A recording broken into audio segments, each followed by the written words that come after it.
me about the weirdest dream you've had that you don't actually think was a dream at all. So I have a story that's a lot like this. When I was a senior in high school, right after the school year started, my grandma passed away. And I was extremely close to her. I would call her every day after school. And even now, at 46 years old, I still remember her phone number because of that. When my grandma died, she died very suddenly. She had diabetes and wasn't treating it. And it caused the walls of her heart to weaken and thin out, and basically it makes the heart kind of explode in your chest. And once you've gotten to that stage, there's no going back. She would have needed a heart transplant. And so when she died, it happened so quick and so suddenly that there was no saying goodbye. And I can remember the day before calling her on the phone and having her tell me that she wasn't feeling well and she couldn't talk on the phone. And that was really unusual. She always made time for me. So she must have been really quite sick to tell me that she couldn't talk to me. And when I came home from school the next day, it was really late at night. I had had a play rehearsal and we hadn't had the chance to talk. And I did my homework and fell asleep. And in the middle of the night, my mom came down to my bedroom and told me that my grandma had died. And because I didn't share my grandma with my siblings, at least not my sisters, my brother was just a little boy at the time. It was a loss that only I was feeling within my immediate family. And I had talked to my grandma every day, quite literally every single day for years. And all of a sudden that was gone.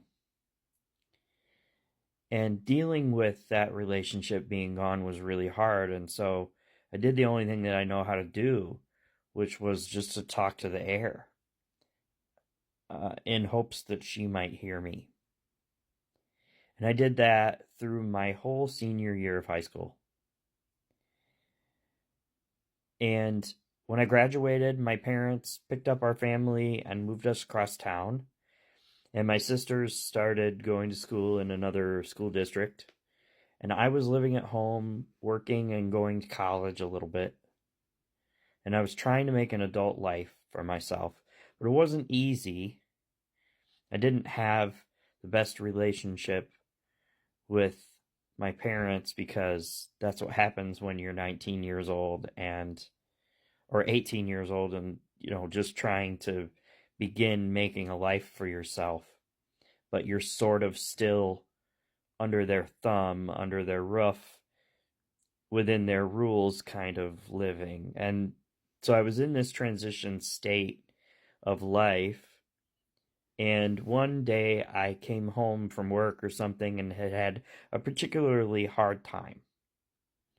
And I don't know why I was struggling, but I was struggling. And I remember sitting on my bed as I was getting ready to go to sleep and just talking to my grandma like I normally would.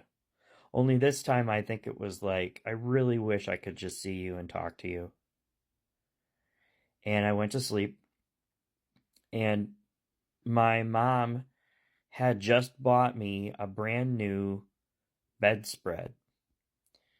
Brand new. It had just been put on the bed like that day or the day before. And so it was still very clean.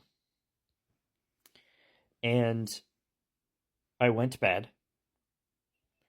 And then at some point, I was out in the front of my house, standing there in a pair of shorts, which is all I sleep in.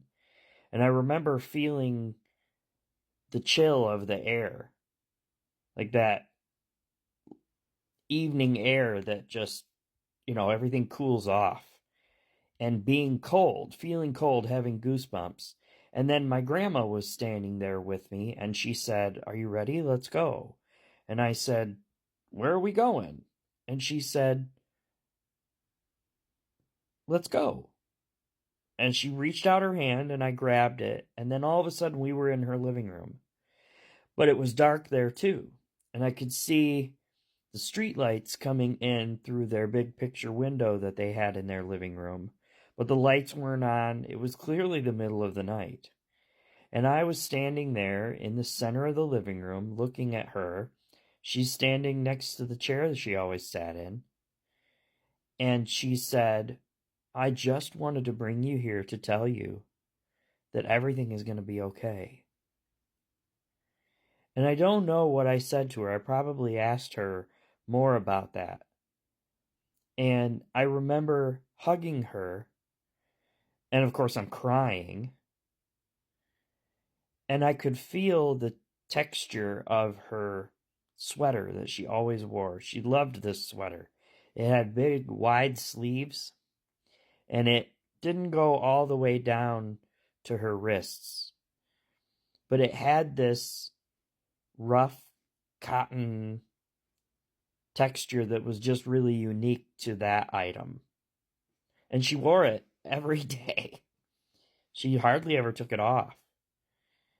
And I just remember feeling that and feeling her, hugging her.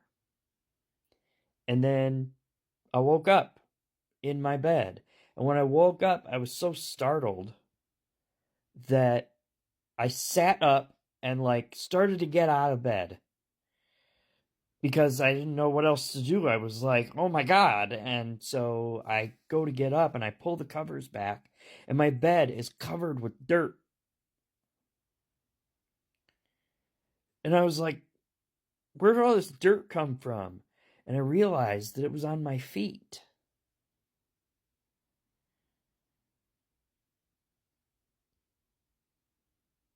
I have absolutely no explanation for that. There wasn't dirt on the floor.